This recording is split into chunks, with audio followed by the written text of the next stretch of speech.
Hello, I'm Susan Regan, host of Connecticut Valley Views, and my guest today is Joe Markley, who is a well-versed political commentator, which makes today an important interview regarding last night's 2024 presidential candidate debate.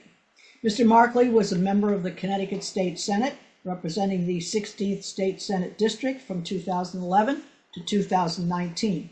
He was the Republican nominee for Lieutenant Governor of Connecticut in 2018. Now, Joe, let's jump right into this. If you could give me a 1 or 2 word description of how you thought the debate was, what's the result? Disaster is the word for Biden.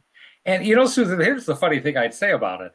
I wasn't surprised. In fact, in some ways, I didn't think that Biden did that bad compared to what I was expecting. But what the disaster is that it seems like everybody else has seen what some of us saw all along, which is that Biden is an old man, and there's some very sharp older people, but Joe Biden is not one of them at this point. And the losing his way, not being able to get to the end of sentences, not being able to keep his thoughts straight. This is something that it's been going on for a while. It's been denied and successfully denied. Last night, it seems everybody saw it. And the interesting thing is the Democrats and their media allies have stopped trying to say, "Don't believe your lying eyes," and now they've shifted to, there's people talking about this. Biden needs to go. It's a very interesting situation. I've been saying all along that I thought there was an excellent chance Biden wouldn't be on the ballot in November, in fact, almost entirely for this reason. It certainly looks possible now. There are ways that can happen.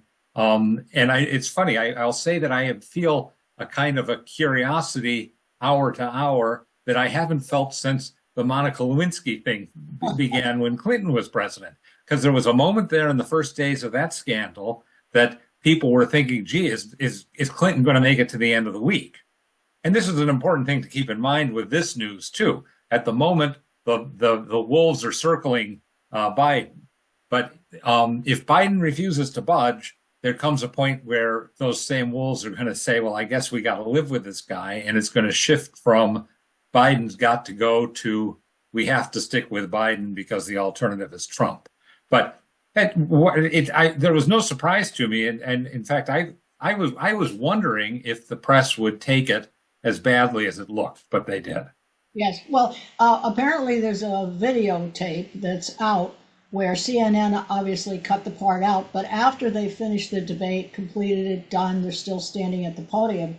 After that, apparently his wife, Jill Biden, came up, took his hand, and had to lead him off the stage. And then there was another gentleman who was right there at the stairs and was pointing out, watch out for the stairs. The stair. Yeah. The stair, right.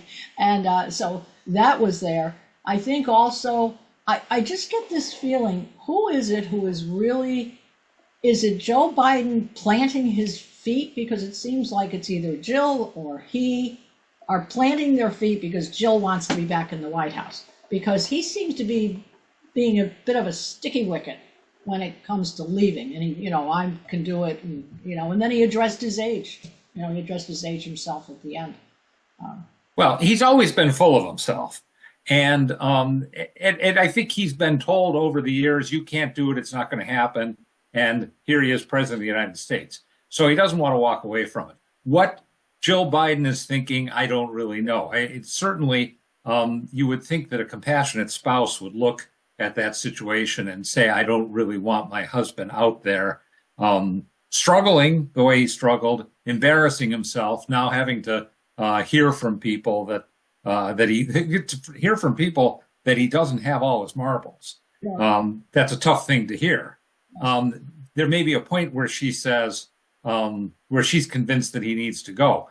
The alternative is, the wise men of the party, Obama, Chuck Schumer, Nancy Pelosi, whatever, a delegation comes to the White House and says to both of them, listen, we can't go on with this. But in the end, Biden's got the delegates, and I don't think unless he's willing to say that's it, I think it's very unlikely that there'd be a way for them to decide that they were going to free themselves and do something else.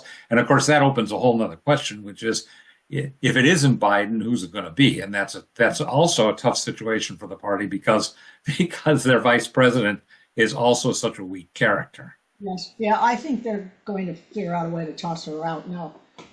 They're going to have her run for governor and bring in Newsom for, president or whatever. Or Michelle Obama. I mean, that is one of the things going around saying that people say that. I mean, the thing about it is that somebody's got to want to do it themselves. And I don't know that Michelle Obama wants to necessarily. And, the other thing I'd say is that I really feel like the Democrats, I mean, Kamala Harris has her set of problems. Gavin Newsom has a set of problems, which is called California. He's got a great haircut, but his record is not much to run on. I don't think Gretchen Whitman is necessarily the choice. If the Democrats were really smart to go back to the last competitive presidential election, somebody like Amy Klobuchar, who even I looked at and said, if I think I could go to bed at night, I'm not saying I'd vote for her or that I'd want her, but I would feel like I've got a garden variety Democrat. I don't have a crazy progressive. Yeah. All right. So on another note, personally myself, I thought that the CNN commentators, the moderators, I thought they did a pretty good job, a pretty fair job. They obviously didn't have to herd the cats because there were so many limitations on everybody and what they could say, and mics getting shut off, and so there wasn't a lot of yelling back and forth and so forth. So if you were to give them a score 1 to 10, what would you give them? And did you feel the questions were fair? I thought they were fine. I thought the questions were fine, and I thought what they did was fine. Now, what they did was not exceptional, so maybe I give them a 7 or something, right? But leaving the number aside, I'm glad that they didn't insert themselves too much. Again, the liberals are saying this morning, they didn't fact check Trump. I'm so tired of the commentators arguing with the person who's giving the answer. That's up to the listeners to make their mind up about. It's up to the press to report the next day. It's not something that they should be on the spot saying that's not true. They didn't do that. And the other thing they didn't do, which I think they were right not to do, was to try to force people, and I think especially this was Trump, to answer the question. And they kind of, in fact, Tapper kind of said early on, I'm going to ask you a question, but you use your time however you want to. I'd say that's how I've always felt when I was in a forum, too. I might answer a question quickly so I could get on to something else or move in a different direction. They couldn't have controlled that anyways. In Trump's case, because who can control Trump? And in Biden's case, because when Biden didn't answer a question, I don't think it was because he was not trying to answer the question. I think it's because he didn't know what the question was. Right. So there wasn't much for them to accomplish that way. I thought they were fine, and I thought the format was good. I like the idea of saying, we're turning off the microphone when the time is up. I mean, that's clean. Yes. And so all of that was fine with me. Yeah. Now, I would say from your previous comments you made just a moment ago, who do you think had the upper hand? I would take it you think Donald Trump. I mean, he didn't go off track. He wasn't really allowed to rant. He wasn't able to attack Biden while he was talking and so forth. So do you feel that Trump actually did as good a job as we expected him to do, or did you feel that he was lacking anywhere? Well, again, I would say that Trump was about what I expected, just as Biden was about what I expected. I mean, the trouble with Trump, if it were anyone but Biden, the Democrats would be winning easily, and if it were anyone but Trump, the Republicans would be winning easily. The good thing about Trump is he seemed 20 years younger than Biden. Obviously, yes. He seemed like a vigorous man. He was expressive. He was Trump, for better or for worse. Yes. What is hysterical to me about it is that so much of it was him saying, we had the best economy in the history of the world, and now we have the worst economy in the history of the world. A number of extreme statements, few of which I think were actually literally true. Mhm. Uh, and I kind of feel like you could just come out and state actual facts Mhm. and probably be more persuasive than you are with this hyperbole that Trump is addicted to. Mhm. But that's how he's been. That's how he's always been, and that's how he's always going to be. I don't like it. I mean, I really, the fact that I think that Biden is clearly um, incapable of being president doesn't mean that I think that Trump is the right man for the job either. I think Trump had 4 years in which, in the whole 4 years, he was never really able to put together an administration. He had people coming and going. The most of the people that worked for him at some point have come out and written books about what a disaster he was. I don't know how he goes in if he wins in November and and brings in a team that can do what he has in mind. And one of the reasons is because I don't think he's ever clear about what he has in mind. Ronald Reagan was not, let's say he was not a detail-oriented guy, but he charted a clear course and he was able to attract people that believed in that course and believed in his ability to communicate it and his ability to stick to it. So when he became president, he had the Devers and the Mises and these different people that have been with him for years. Trump doesn't have anyone like that. And I don't think he'd be any more effective in a second term than he was in the first. So I mean, I'm distressed by the fact that this is our choice, and I really was hoping that DeSantis or somebody would make some headway, but Sure. It wasn't even close. That just didn't happen. Yes. Well, of course, there are a lot of rumors going around. There's a short list for who the vice presidential pick would be. Do you think Trump is okay? So Biden's got the Kamala Harris problem. Yeah. Trump, do you think he's going to pick someone that he can rely on and delegate to that is in the realm of accomplishing what he wants to accomplish? Or do you think he just wants to delegate and not have to think too much about it? Is he going to choose someone who's reflective of him or someone who perhaps other qualities? And Nikki Haley is still in the running, which to me seems a little bit strange. And Bergman seems to be a good choice, and Tim Scott could be a good choice. Where do you think he's going? Oh, I don't know. Again, I think that one of the problems is that Trump is so mercurial in his thinking, even though he's come out and said, I've made my choice. And I think it doesn't really matter because he could wake up tomorrow, if he has made his choice, and decide that he changed his mind. I also don't think that I can't imagine him really delegating effectively to anybody. He didn't seem like he was able to do it when he was president last time. He made an excellent choice for vice president last time. A very solid guy who reassured conservatives and who stood by him extremely effectively for 4 years until January 6th, when he didn't do exactly what Trump wanted him to do, and now he's off. I would say anyone who's thinking of this nomination, J.D. Vance, Tim Scott, these various characters, have to think, is this really a good move for me? Laying aside everything else. Will I have any real influence over the man? Probably not. Is it going to be good for my political future? Probably not. I think a lot of the Republicans that are around Trump at this point are doing it because they think, this guy may be president and he better have some sane people around him. And if I'm not there, then what kind of crazy is going to take my place? And that could well be what one of these people is thinking.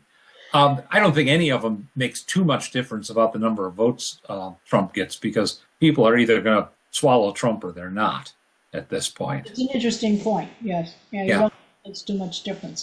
That's an interesting comment. With regard to people's overall concern, do you think it's inflation, the cost of everything? Do you think it's the immigrants? Do you think it's the wars overseas? Do you think that our big deficit, because we're giving away so much money, the defense of Israel by Biden, what do you think is governing the people particularly who have been somewhat sitting on the fence. I'm not sure. Where do you think the greatest stress point for the citizens of the United States lies? Everything you've mentioned is big, and everything you've mentioned concerns me as well.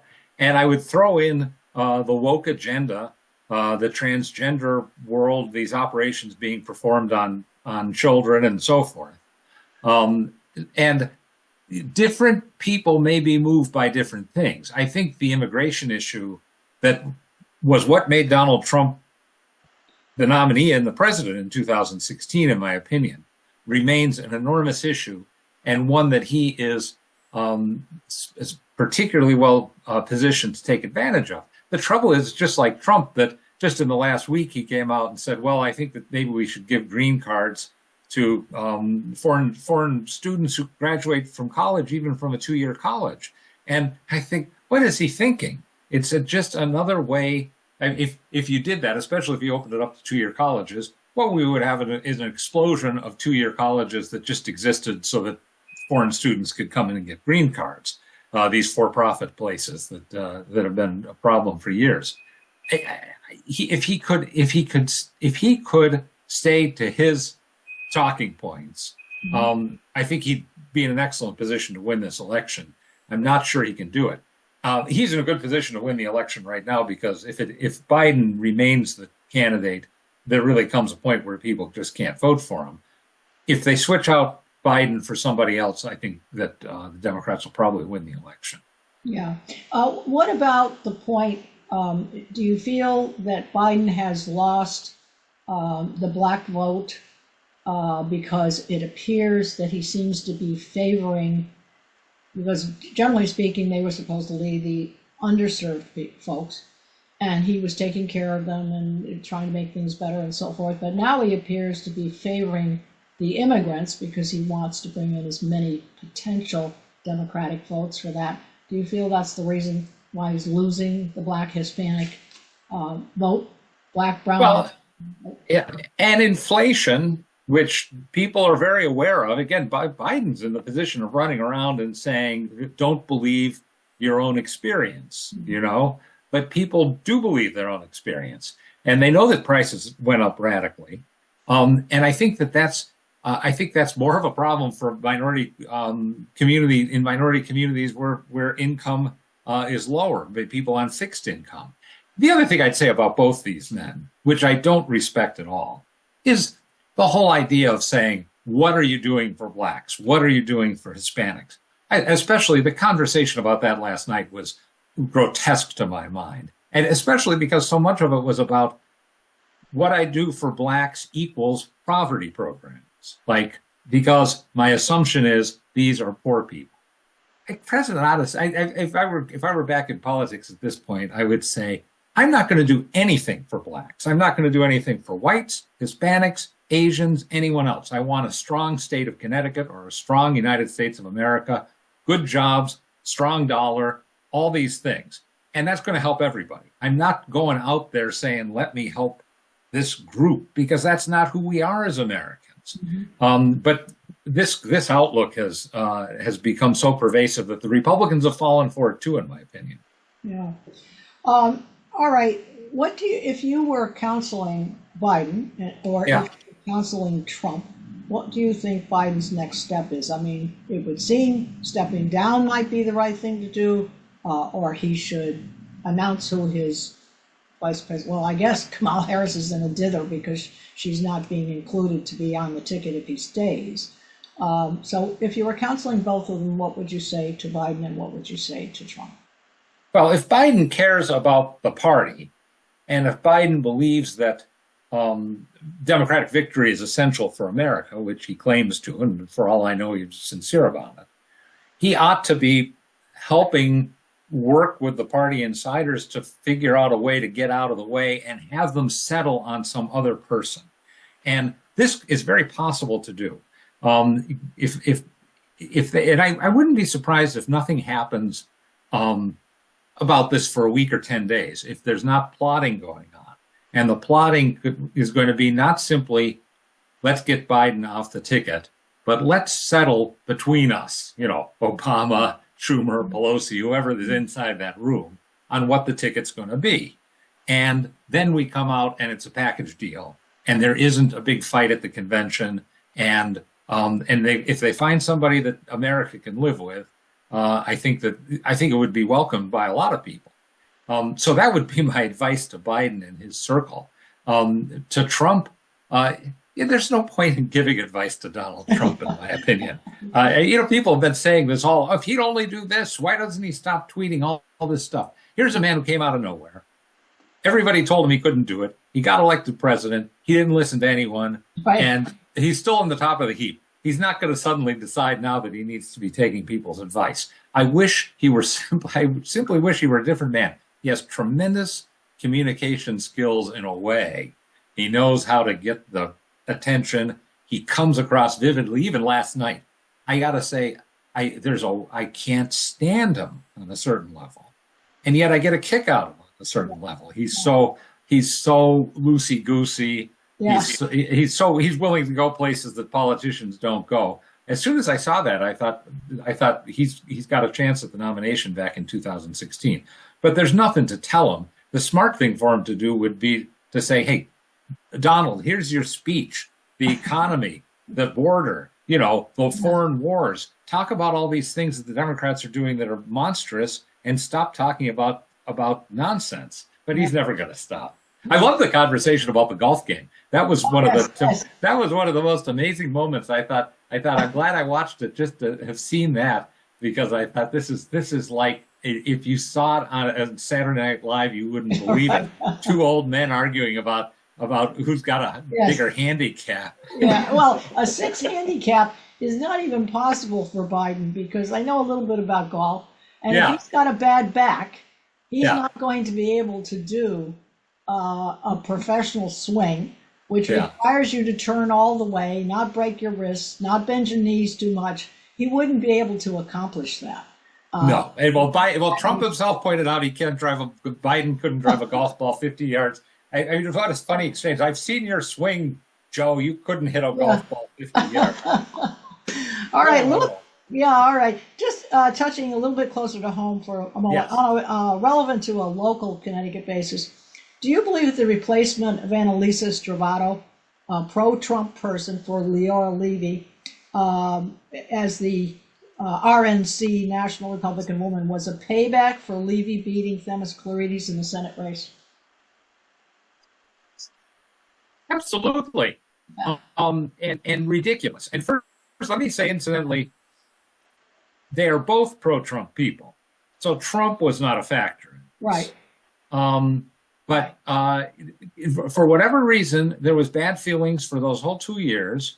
Leora had every right to run against Themis. I don't have anything against either of them. But to punish Leora for actually winning the primary, I mean, if it's not like she stood in the way of Themis, being able to get her campaign started early. Right. Themis's campaign wasn't strong enough to beat Leora. And I had a member of State Central call me. I was on the radio the next day after the election talking about it. And someone called me up and said, Joe, the election's over. We've got to get behind the winner. And I said, the Themis primary was over for 2 years, but you guys couldn't let go of it. Yeah, right. And let me say, Leora Levy did an amazing job as Republican National Committee woman. She's a smart, classy woman. I think good at raising money in her area. Yeah. Raising money tremendously, and I think it was a huge mistake by the Connecticut Republican Party. Yeah. Okay. With regard now, I noticed that Biden keeps calling Trump a liar, a felon. I think off camera we've also people refer to him as a rapist and so forth. But obviously he's got the baggage of his son Hunter. Do you think Hunter's having an impact as well on Biden's position or opportunity or whatever? I think 90% of the population is firmly in one camp or the other. And the swing voters, we were talking about these various issues. I'm not sure what's going to move them. There's a element of sleaze circles around Trump, and there's this element of sleaze circles around Biden. Anything that confirms people's sense that something sleazy is going on is going to hurt them somewhat, but it's not going to change the perception. I mean, anybody who's walking around saying Joe Biden never did anything wrong, there's nothing. That's a Biden voter. You're never going to change their mind if and just like the Trump voters, who the fact of a conviction isn't going to make any difference to them. And to some extent, I understand it. I do feel like this was prosecution which wouldn't have taken place otherwise. But Donald Trump's a man who put himself in the way of such problems. He with the rape accusation, where his problem wasn't whether he was convicted of the rape. He wouldn't testify in the trial, which was suspicious. I mean, certainly if I were accused of something like that, I'd insist on being there. I wouldn't care what my lawyer said. And the fact that he continued to make the claim and got these judgments against him. We're going to see the same thing with Biden. I don't doubt that Biden and his son and his brother and different ones were involved in shady dealings. But I don't think it's going to change the minds of very many people. It's a terrible thing that we're accepting these kinds of men as reasonable candidates for president of the United States. All right. Now, you've commentated today the way you normally do. You're very candid. I think you do try and be objective and so forth. If people want to follow you, you do a podcast or you have social media where they can contact you, what would that be? Well, I can be reached by email by anybody, joe@joemarkley.com. I've got a Facebook page, a Joe Markley Facebook page, and also a Joe Markley on Politics page, which I post on sometimes. I'm on the radio on WTIC and also on WDRC on a regular basis. But I'm not in politics anymore. Right. I love talking about it, Susan. I love talking about it with you too. Thank you. But I'm not doing political stuff. I do a video every now and then and send it to my list. If anybody wants to see it, they can go to my Facebook page. They'll find it. Great. All right. Well, thank you so much for your time, as usual. And I do enjoy speaking with you as well. And for our viewers, I thank them for joining us today. You can follow all of our shows. Check your local PATV airing stations for time to see it. But you can always see this segment and all of our segments on ctvalleyviews.com. Susan Regan signing off as host of CTVV today.